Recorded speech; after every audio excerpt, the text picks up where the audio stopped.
अस्सलामुअलैकुम वरहमतुल्लाहि वबरकातुह। उम्मीद है दोस्तों आप सब हज़रात खैरियत से होंगे।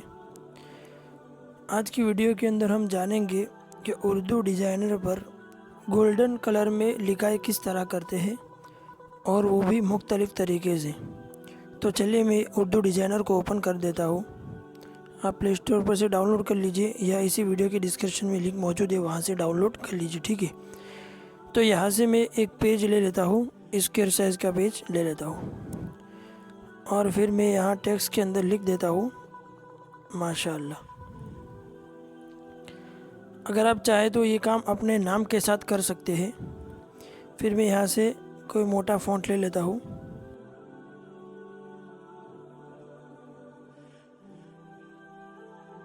फिर उसके बाद हम एक तो है यहाँ से जो रंग है इसमें ये जो है येलो कलर है, ठीक है।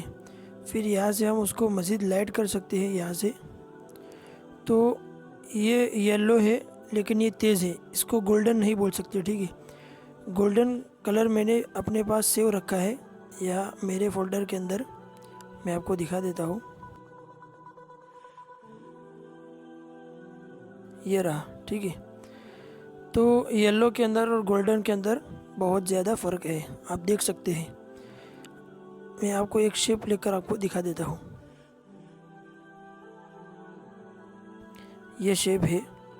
फिर मैं यहाँ से उसको येलो कलर कर लेता हूँ, ये कलर जो टेक्स्ट के अंदर है। तो आप देख सकते हैं कि गोल्डन कलर के अंदर और येलो कलर के अंदर बहुत ज़्यादा फ़र्क है। उसके अलावा यहाँ पर आप देख सकते हैं, इस पर क्लिक करके आप देख सकते हैं कि हमने जो येलो कलर रखा है उसका कोड क्या है, ठीक है। और गोल्डन कलर ये है कि मैं उसकी एक डुप्लीकेट निकालता हूँ और इसको इसके पास में ही रखता हूँ, ठीक है। फिर कलर पिक के ज़रिए से मैं इस दूसरी शिप के अंदर गोल्डन कलर रख लेता हूँ। तो आप देख सकते हैं दोनों के अंदर बहुत ज़्यादा फ़र्क है, ठीक है। तो येलो कलर का जो कोड है वो मैंने आपको बता दिया। अब गोल्डन कलर का आप कोड देख सकते हैं यहाँ पर, FFD 700 HFFD 700, ये उसका कोड है, ठीक है। तो दोनों के अंदर बहुत ज़्यादा फ़र्क है। तो एक तो ये है कि हम हमारे जो टेक्स्ट है उसके अंदर हम इसी गोल्डन कलर को अप्लाई कर देते हैं यहाँ से कलर पिक के ज़रिए से, ठीक है। और मैं इन सबको अभी डिलीट कर लेता हूँ। तो आप देख सकते हैं कि ये गोल्डन कलर के अंदर ये नाम आ गया। अगर आप चाहे तो उसको बॉर्डर भी दे सकते हैं अपनी मर्ज़ी के हिसाब से, जिस कलर के अंदर आप देना चाहे दे सकते हैं, ठीक है। दूसरी स्टाइल ये है कि मैं उसकी एक डुप्लीकेट निकाल के आपको बता देता हूँ। समझो कि उसके ऊपर अभी कोई भी कलर अप्लाई नहीं है, ठीक है। मैं स्ट्रोक भी ख़त्म कर देता हूँ और उसका कलर भी ब्लैक कर लेता हूँ जो था। अब जो तरीके बताने वाला हूँ उसके अंदर यहाँ पर चाहे ब्लैक कलर हो या कोई दूसरा कलर हो, उससे हमें कोई मतलब नहीं है, ठीक है। तो यहाँ से बैकग्राउंड के अंदर जाएंगे और यहाँ नीचे गोल्डन के ऊपर जाएंगे, ठीक है। तो हमारे सामने बहुत सारे गोल्डन बैकग्राउंड आ जाएंगे, हम इनमें से किसी को भी ले सकते हैं। तो चलिए मैं यहाँ से इसको ले लेता हूँ, ठीक है। फिर उसको मैंने अपने टेक्स्ट के ऊपर रख दिया। आप जितना छोटा बड़ा करना चाहे कर सकते हैं। उसके बाद हम इस बैकग्राउंड को नीचे लाएंगे और टेक्स्ट को ऊपर लाएंगे, ठीक है। फिर दोनों को क्लिक करने के बाद हम क्लिप कर देंगे, दोनों को सेलेक्ट करने के बाद क्लिप कर देंगे। तो ये हमारी जो लिखाई है पूरी गोल्डन हो गई और बहुत ही बेहतरीन लग रहा है, ठीक है। अब आगे चलते हैं, मैं इसको डिलीट कर देता हूँ, इस बैकग्राउंड को कोई दूसरा बैकग्राउंड लेके आपको दिखा देता हूँ। चलिए मैं इसको ले लेता हूँ, आप इसको भी ले सकते हैं, आप जो भी इस्तेमाल करना चाहे कर सकते हैं। मैं इसको ले लेता हूँ, ठीक है, आपको दिखाने के लिए।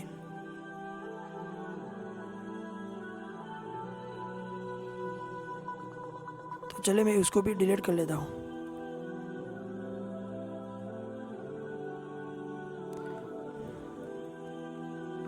समझो कि हमने इस तरह इसको रखा है, इस बैकग्राउंड को। फिर उसके बाद हम क्लिप करते हैं तो हमारी लिखाई इस तरीके से आ गई, ठीक है।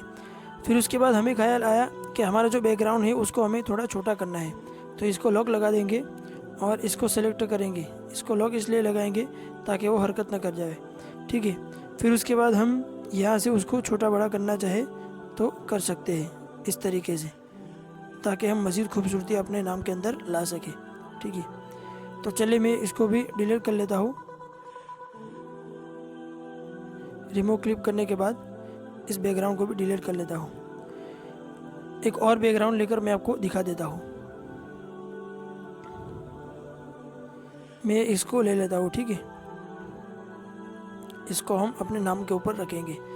आप ये काम अपने नाम के साथ कर सकते हैं। फिर उस नाम को बेहतरीन बनाने के बाद किस तरह सेव रखना है वो भी मैं आपको आखिर में दिखा देता हूँ, ठीक है।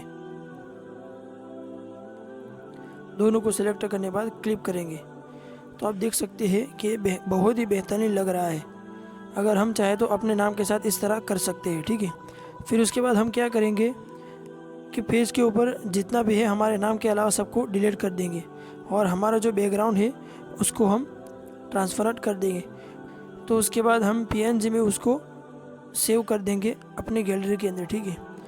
उसके अलावा गैलरी के अलावा यहाँ जो मेरा फोल्डर है उसके अंदर भी ये नाम सेव हो जाता है, तो आप यहाँ पर देख सकते हैं। अब आप चाहे तो इसको आप जो भी टेम्पलेट बनावे उसके अंदर हम इस तरीके से अपना नाम अगर इस्तेमाल करना चाहे तो कर सकते हैं, ठीक है। यहाँ तक नहीं बल्कि मैं उससे आगे बताना चाहता हूँ। पहले मैं बैकग्राउंड का कलर ले लेता हूँ वाइट। उसके बाद इस नाम को क्या करेंगे,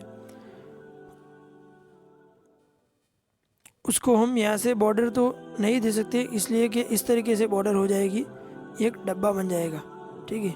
तो हम क्या करेंगे, यहाँ से आउटलाइन देंगे नीचे से। आउटलाइन आप जिस कलर में भी देना चाहे दे सकते हैं।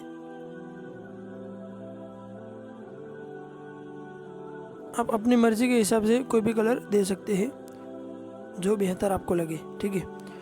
उसके बाद हमें यहाँ लेयर पर क्लिक करना है और यहाँ से एक्सपोर्ट के ऊपर क्लिक करेंगे तो हमारा ये नाम जो है यहाँ पर मेरा फोल्डर के अंदर सेव हो जाएगा। अगर आप चाहे तो इसको डिलीट कर देवे और ये जो ऊपर वाला है उसको जहाँ चाहे इस्तेमाल कर सकते हैं। अब हमारा ये नाम बन के तैयार हो चुका है, ठीक है।